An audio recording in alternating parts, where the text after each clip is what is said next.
तथागत बुद्ध के अंतिम समय में तथागत बुद्ध जब कुशीनगर आ रहे थे तो कुशीनगर के नजदीक एक नदी है। उस नदी के पास तथागत बुद्ध ये बैठे, उन्होंने थोड़ा विश्राम किया। तो उनको बहुत प्यास लगी थी, इसलिए वो रुके वहां पर।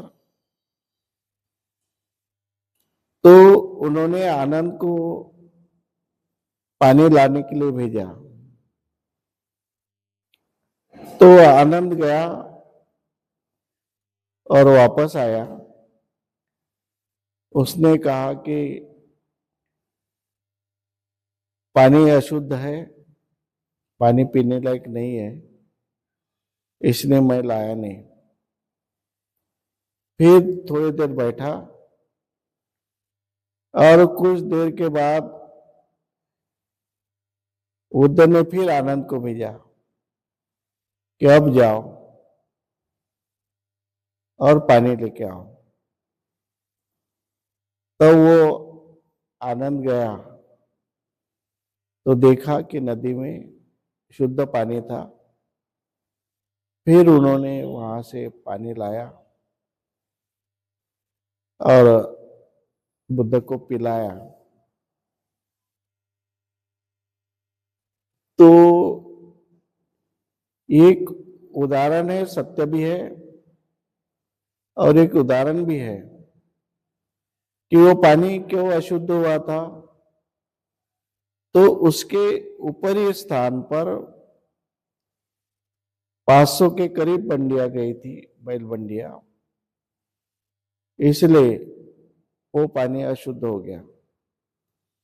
लेकिन धीरे धीरे पानी बहते गया, अशुद्ध पानी खत्म होते गया और फिर पूर्वी जैसा शुद्ध पानी रह गया।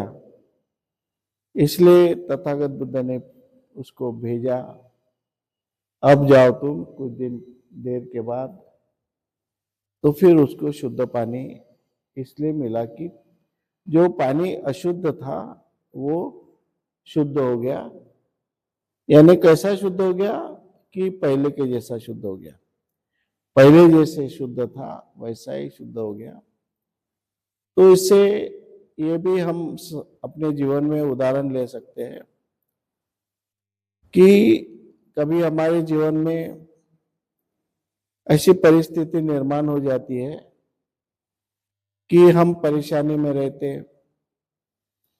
बहुत समस्याएं रहती हमारे समाज। तो हम थोड़ा सा मन विचलित हो जाता हमारा, हमें समझ में नहीं आता कि क्या करें, कैसे करें। वो समय हमारा कठिन रहता है, वो समय हमारी परीक्षा लेने वाला समय रहता है।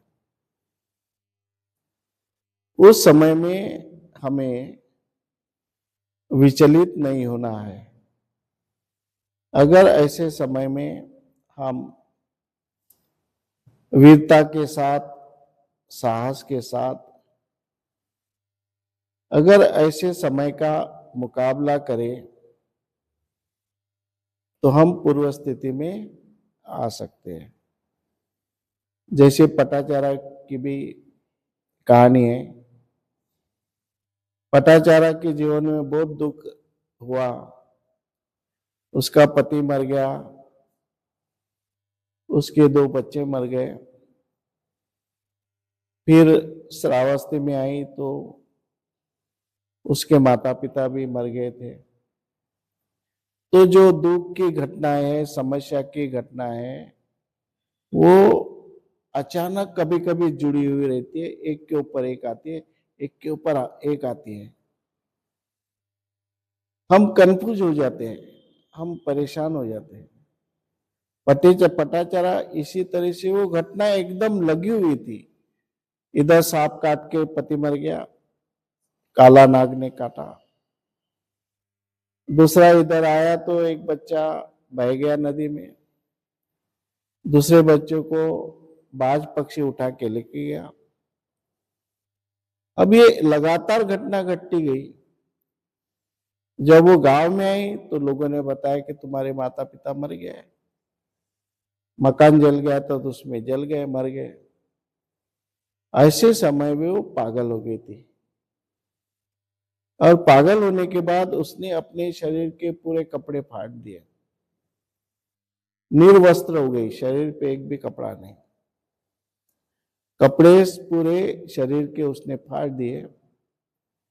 तब तथागत बुद्ध ये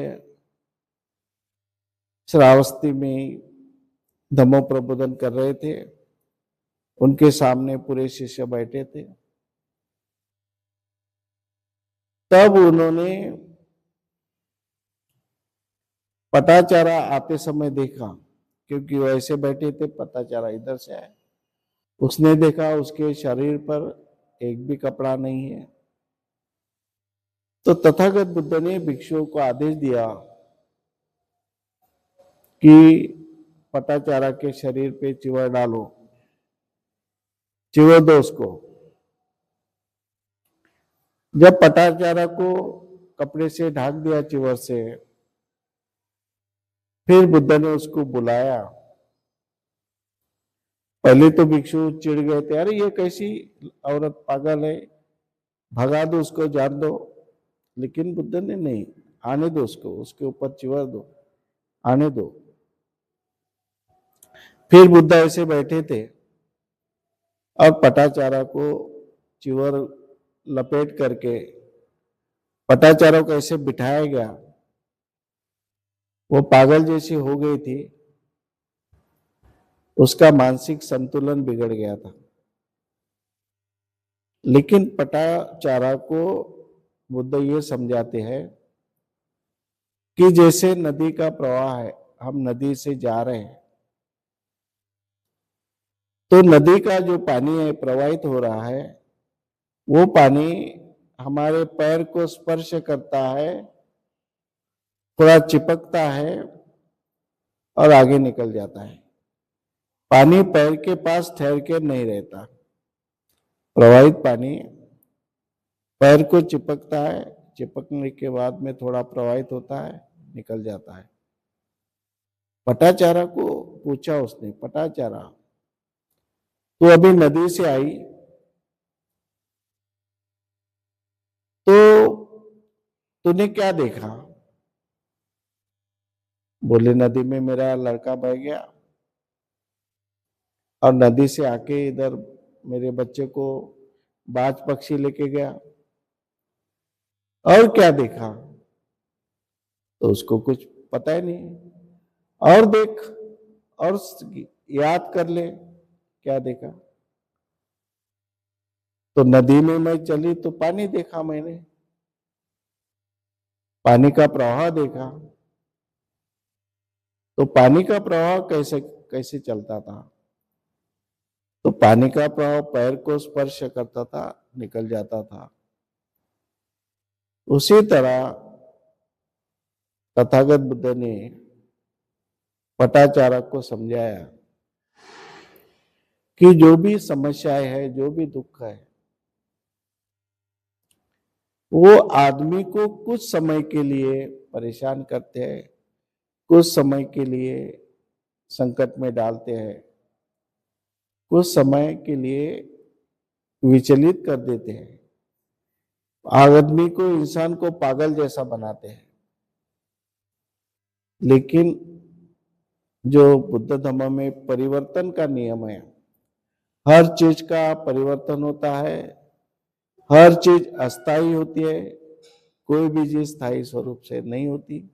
इसलिए अपने जीवन में जो दुख है वो भी अस्थायी है, और जो सुख है वो भी अस्थायी है।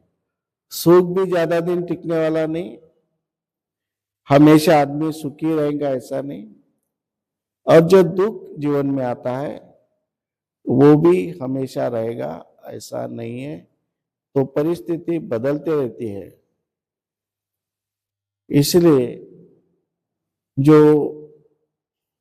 समस्या के तरफ देखने का हमारा नजरिया ये होना चाहिए कि आज हम संकट में हैं, लेकिन हमें पराभूत नहीं होना है, मन से पराभूत नहीं होना है, मन को मजबूत बनाना है। ये परिस्थिति है, दुखी करने वाली परिस्थिति है, वो भी बदल जाएंगे। उसमें भी कुछ न कुछ निराकरण का रास्ता हमें मिल जाएगा और हम इस दुख से पार हो जाएंगे, इस संकट से पार हो जाएंगे। इसलिए जीवन में ये सब क्षण आते रहते हैं। तो पानी का उदाहरण दिए उन्होंने, तो वैसा ही कभी अशुद्धता रहती है, अपने व्यवहार में भी कभी अशुद्धता होती है, लेकिन अगर हम चिंतन करें तो हमारे व्यवहार की अशुद्धता, अपवित्रता, वो भी हम नष्ट कर सकते हैं और हमारे जीवन में, हमारे व्यवहार में हम पवित्रता ला सकते हैं। इसलिए दुखी होने की कोई बात नहीं, परेशान होने की कोई बात नहीं। तो बाबा साहब अम्बेडकर का कहना क्या है कि तुम अपने व्यवहार को, एक बार व्यवहार को हमें पवित्रता के घेरे में आ गए कि नहीं, हमारा व्यवहार जो करना है वो व्यवहार हमें भाईचारा के साथ में करना है, चाहे कोई कितना भी हो, चाहे हमारा दुश्मन भी हो, लेकिन हमारा जो व्यवहार है वो भाईचारा का व्यवहार होना चाहिए। अब ये इसमें थोड़ी सी अपने को अपने विजन लगाना पड़ता, थोड़ी अपनी अक्ल लगाना पड़ता है। जैसे एक दुश्मन है तुम्हारा, अब दुश्मन से मात देना है, और हमें बाबा साहब ने बताया कि भाईचारा बनाओ, तो हम कैसे करेंगे? भाईचारा किससे बनाएंगे? भाईचारा तो बनाना है, दुश्मन को तो पराजित करना है, लेकिन दुश्मन हमारा दुश्मन है, हमें परेशान कर रहा है, हमारे विरोध में, तो उसमें हमें एक त्याग करना पड़ेगा, एक स्ट्रैटेजी इस्तेमाल करना पड़ेगा, दुश्मन को छेड़ने का नहीं, दुश्मन को हाथ नहीं लगाने का, दुश्मन है रहने दो, लेकिन उसके आजू बाजू के लोग हैं, उसके आजू बाजू के लोग हैं, उससे भाईचारा बनाओ, तो दुश्मन अकेला पड़ जाएगा। ये नैतिकता का मतलब ये है कि भाईचारा बना के रहो, हमेशा भाईचारा बना के रहो। ये नहीं पड़ता, जान दो, दूसरे के साथ भाईचारा बनाओ, दूसरे के साथ नहीं जमता तो तीसरे के साथ भाईचारा बनाओ, उसके पीछे कहाँ लगते तुम? ये मैं इसके साथ भाईचारा बनाऊंगा, मैं इसके साथ भाईचारा नहीं बनाऊंगा, ऐसा नहीं। ये अपने को रिस्पांस नहीं दे रहा है, अपने साथ ठीक से नहीं रहता है, जान दो उसके पीछे क्या पढ़ने का है। जो लोग अपने साथ अच्छे रहते हैं, जो लोग अपने साथ अच्छा व्यवहार करते हैं, उसकी मैत्री को मजबूत करो, उसके साथ में अच्छा व्यवहार करो, तो आदमी सुखी रहेगा। ये स्ट्रेटेजी हमें समझने को होना। दूसरा विषय है कि पहला विषय था तो पवित्रता या अशुद्धता, ये मॉरलिटी के छोटे सब सब्जेक्ट। तो ये है social need for the protective the best, social need far protective the best, यानी जो श्रेष्ठ है उसकी सुरक्षा की सामाजिक आवश्यकता का होना। श्रेष्ठ व्यक्ति इसको कहते हैं कि दूसरों के साथ साथ अपना भी कल्याण तथा हित करता है, उसे श्रेष्ठ व्यक्ति कहते हैं। तो समाज में अच्छे भी लोग हैं, बुरे भी लोग हैं। समाज में सभी बुरे लोग नहीं है और समाज में सभी अच्छे लोग नहीं है। तो ये समाज में अच्छे बुरे लोगों का एक समूह है। तो हमें बुरे लोग हैं उसके तरफ अब ज्यादा ध्यान देने की जरूरत नहीं है। बुरे तो बुरे रहते ही है, उसमें कोई संकोच नहीं है। लेकिन जो अच्छे लोग हैं, जो ऐसे लोग हैं दूसरों का कल्याण करते हैं लेकिन साथ साथ अपना भी कल्याण करते हैं, ऐसा नहीं चाहते तथागत बुद्ध कि तुम दूसरों का कल्याण करो और अपना कल्याण मत करो। दूसरों को शील बताओ और खुद शील का पालन न करो। दूसरे का कल्याण हो जाएगा, 5 शीलों का पालन करेगा, और आप स्वयं 5 शीलों का पालन नहीं करोगे तो आपका कल्याण नहीं होने वाला है। इसलिए तथागत बुद्ध ये कहते हैं कि दूसरे का भी कल्याण करो, धम्म प्रचार करते हो, दूसरे के कल्याण के लिए काम करते हो, दूसरे के समस्या का निराकरण करते हो, दूसरे को सहाय करते हो, मदद करते हैं, लेकिन साथ साथ अपनी तरफ भी ध्यान दो, अपने परिवार की तरफ ध्यान दो। एक ऐसा नहीं हो कि दूसरे का कल्याण करते करते स्वयं बर्बाद हो जाओगे, ऐसा भी नहीं। बहुत से लोग ऐसे दिखेंगे कि दूसरों का कल्याण किए लेकिन अपना कल्याण नहीं करने की वजह से बर्बाद हो गए। दूसरे को अच्छी बातें बताया, दूसरे के लिए बहुत कुछ किया, लेकिन अपने लिए कुछ भी नहीं किया। ये बात समझने की होना। इसलिए ऐसे जो लोग हैं जो दूसरों का कल्याण करते हैं और स्वयं अपना भी कल्याण करते हैं। कुछ लोग समाज के लिए समर्पण करते हैं, समर्पण की भावना होती है, त्याग की भावना होती है। कुछ लोग ऐसे हैं जिनमें समर्पण, दूसरे के लिए कुछ करने की इच्छा होती है, समर्पण की भावना होती है और स्व का परित्याग करते हैं। मैं, मेरा, मुझे, स्व यानी सब मुझे मिलना चाहिए, सब मेरे पास ही आना चाहिए, सब कुछ मेरा ही होना चाहिए। जो दूसरे की डिमांड है उसके तरफ बिल्कुल ध्यान नहीं देना।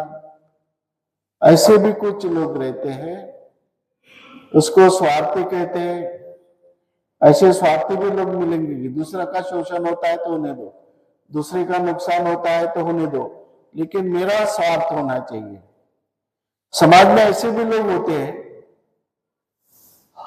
और समाज में ऐसे भी लोग होते हैं कि जो खुद का भी भला नहीं करते और दूसरे का भी भला नहीं करते। ऐसे आलसी स्वभाव के लोग रहते हैं, उनका पूरा जीवन आलस में जाता है, पूरा जीवन आलस में जाता है। ना स्वयं का कल्याण करते, स्वयं का भला नहीं करते और दूसरे का भी भला नहीं करते। ऐसे भी बहुत समाज में लोग रहते हैं, आलस का जीवन जीते हैं, एक पत्थर जैसा जीवन जीते हैं। ऐसे भी बहुत लोग होते हैं। और कुछ लोग समाज में अपना भला नहीं करते, दूसरे का भला करते हैं। नहीं, हमेशा दूसरे का भला, अपने परिवार की तरफ नहीं देखते, अपनी खुद के तरफ नहीं देखते। ऐसे भी लोग समाज में हैं, ऐसे भी लोग हैं। लेकिन बाबा साहब आम्बेडकर ऐसे लोगों को ज्यादा पसंद करते हैं, ऐसे लोगों को ज्यादा पसंद करते हैं जो अपना भी भला करते हैं और दूसरे का भी भला करते हैं। ये सोचते हैं कि ऐसी कुछ बातें मैं करूं, बुद्धि के आधार पर, ज्ञान के आधार पर ऐसा सोचते हैं हमेशा कि मैं ऐसा कुछ करूं, ऐसा कर्म करूं जिस कर्म से मेरा भी भला हो, मेरा भी लाभ हो और औरों का भी लाभ हो, और औरों का भी भला हो। ऐसे श्रेष्ठ लोग हैं, ऐसे श्रेष्ठ लोगों का भला करना, ऐसे श्रेष्ठ लोगों को क्या बोलते हैं तथागत बुद्ध? ऐसे श्रेष्ठ लोग हैं जो अपना समाज का भला करना चाहते हैं, साथ में अपना भी भला करना चाहते हैं। ऐसे जो लोग हैं ये श्रेष्ठ लोग हैं, ये श्रेष्ठ लोग हैं। ऐसे लोगों ने समाज में उनको सुरक्षा करने को होना, समाज ने ऐसे लोगों को प्रोटेक्शन देने को होना, ऐसे लोगों की मदद करना चाहिए जो लोगों का भला करने के लिए काम करते हैं और साथ में अपना थोड़ा सा भला करते हैं। ऐसे लोगों को उनकी सुरक्षा की जो आवश्यकता होती है, उनकी सुरक्षा करना है, उनको कुछ थोड़ा मदद करना है, सहाय करना है, ये सब करना ये सामाजिक आवश्यकता। It is the social need, it is the social need, it is the very important social need to protect the best. जो बेस्ट है उसको प्रोटेक्ट करना ये need of society, it is the need of society. इसलिए हमें इस बारे में भी थोड़ा सोचना है कि हम क्या कर सकते हैं, कैसे कर सकते हैं। महाकारुणिक तथागत गौतम बुद्ध, परम पूज्य डॉक्टर बाबा साहब आम्बेडकर, इनको मेरा त्रिवार वंदन। यहाँ भंते जी धम्मसारथी जी, इनको मेरा नमन है। उनके संघों को भी मेरा नमन है। यहाँ जो हमारे उपासक भाई बहन हैं, इनको जय भीम, नमो बुद्धाय। जो अपने ये जो कार्यशाला थी, इस कार्यशाला का आज का जो विषय था नैतिकता, जिसे अंग्रेजी में कहा जाता है मॉरलिटी। तो नैतिकता की जो परिभाषा है भंते जी ने हमें समझाया है, वो परिभाषा इसी प्रकार की दी गई कि एक व्यक्ति ने, एक मनुष्य ने दूसरे मनुष्य के साथ में एक भाईचारा का व्यवहार होना चाहिए, एक मैत्रीपूर्ण व्यवहार होना चाहिए। इसी को कहा गया कि ये नैतिकता। अभी नैतिकता जो ये शब्द है, ये नैतिकता में कोई एक मूल्य